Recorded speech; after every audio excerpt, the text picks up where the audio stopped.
G'day everybody and welcome to another full-scale Fishing Adventures tech video. Today I thought I would run through the gear that I like to use for fishing smaller cod waters. And I've done a video on what I like to use for the larger rivers and lakes, but I sort of change it up a bit when I fish smaller rivers. So I thought it'd be a good opportunity to run through the gear that I use for those particular situations. So firstly, rod selection. Smaller waters mean smaller rods, so generally it's going to be a 6'6" or a 7-footer. Lately I've been using the TT Black Adder 8 to 15 kilos 6'6", which is a great option for fishing out of the boat in smaller rivers, or also fishing out of the kayak. Another rod that I've been using for quite a few years now, and it has been just an absolute battle axe, is the Komodo 6'6" medium heavy. So this is a 6 to 8 kilo, but is a perfect small water cod option as well. And that has caught me a lot of fish, that Komodo. As far as reels go for fishing small waters, without a doubt, the one that I use the most is the Komodo 273. Nice big power handle, really strong drag, and it's just been a bulletproof reel that, you know, if I go for a week-long mission, I know that I can cast this every day for very long periods, and it's not going to wear out.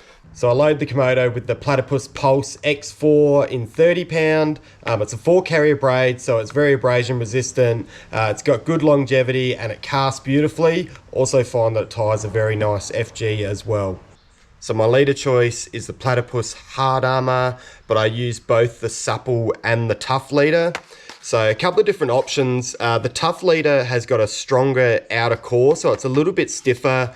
The supple is a lot softer, and I actually like both depending on the situation. So if there's a lot of gnarly cover, so you're fishing around rocks and things like that, go with the tough leader. But if you're just fishing around timber, I find that the supple leader, because it's got a little bit of stretch in it, it's a little bit more forgiving for cod fishing. I use both the 60 and the 80 pound depending on the situation. So if I'm fishing a smaller river that I know that I haven't got a real chance of a giant, I'll go with the 60. But if you know there's a good chance of fishing for a meter fish in tight cover, go with the 80 just to give you that little bit of extra insurance when you do hook that big one.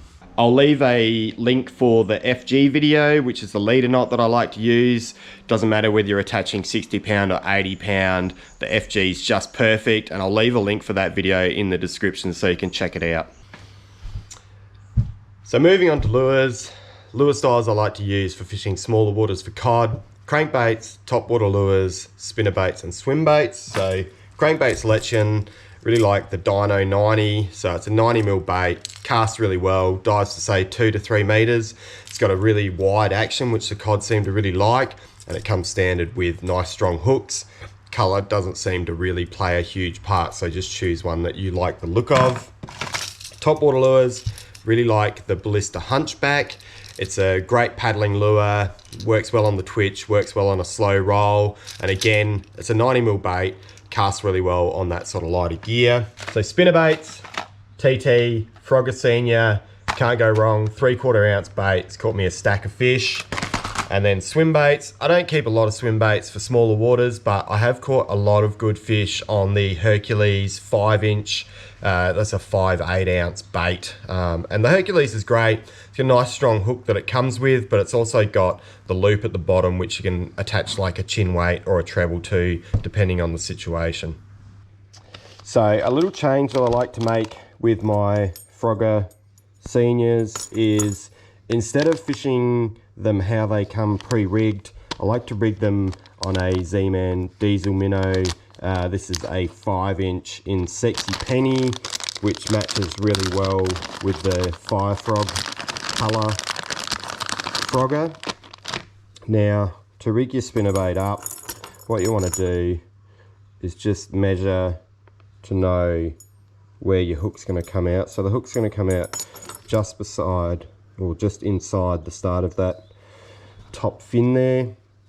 So what you want to do is you want to get your stinger hook, and you can just use the one that comes in the packet. You start by just putting it just in under the surface and just work your way down. Z-Mans are super stretchy, which is awesome, but they do just take a little bit more to rig. So if you can get it so that eye stays underneath the plastic in there, so we've got a stinger hook coming out at the back. Make sure it's not doesn't deform the plastic.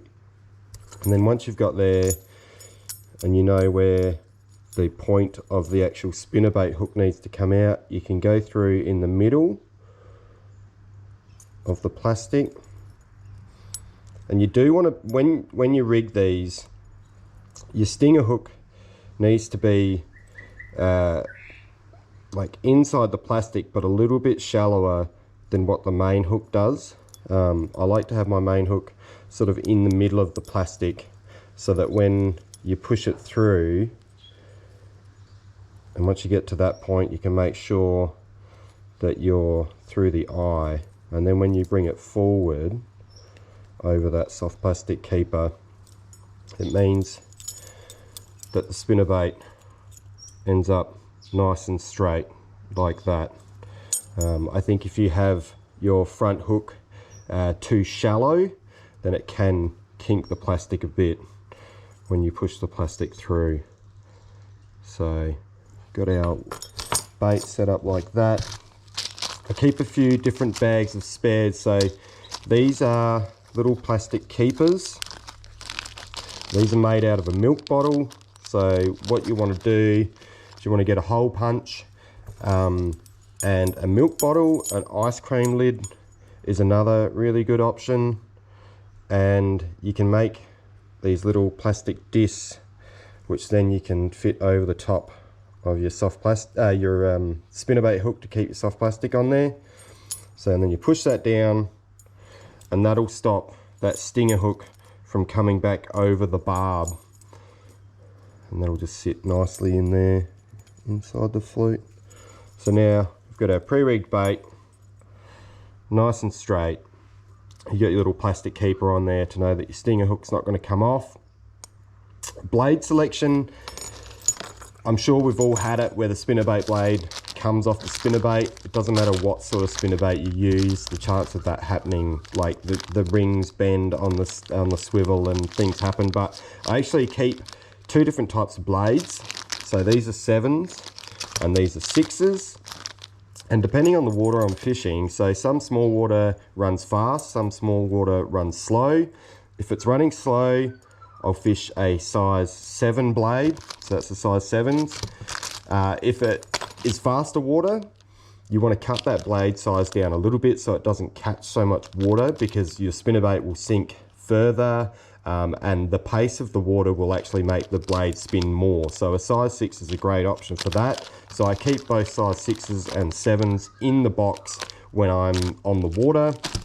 Spare plastic keepers in case I need to change something over, and then also packs of swivels as well, just in case we lose a blade to a snag or something like that. So the reason why I like the diesel minnow rigged up like that is simply because a free swinging stinger will keep the fish on better. But when you're Murray cod fishing, because you're always chucking into the snags, you're often getting snagged. I think percentage wise, having your stinger hook embedded in the plastic, which keeps it straight, will mean that you'll unsnag it a lot quicker, which will keep you fishing for more time. And the diesel minnow's got a very good paddle, so you're adding to that vibration of not only have you got the paddle from the blade, you've also got the paddle from the paddle tail as well. Stinger embedded in the soft plastic, so your de-snagging is a lot quicker, and that's just an awesome small water cod bait. So that is my small water cod selection. Hopefully you've picked up a few tips. What I really like about small water cod fishing is you can keep things very simple. Just carry a few spinnerbaits, crankbaits and topwater lures, a couple of rod styles, and you've got all the bases covered. Hopefully you enjoyed the tech video. I'll catch you all next time.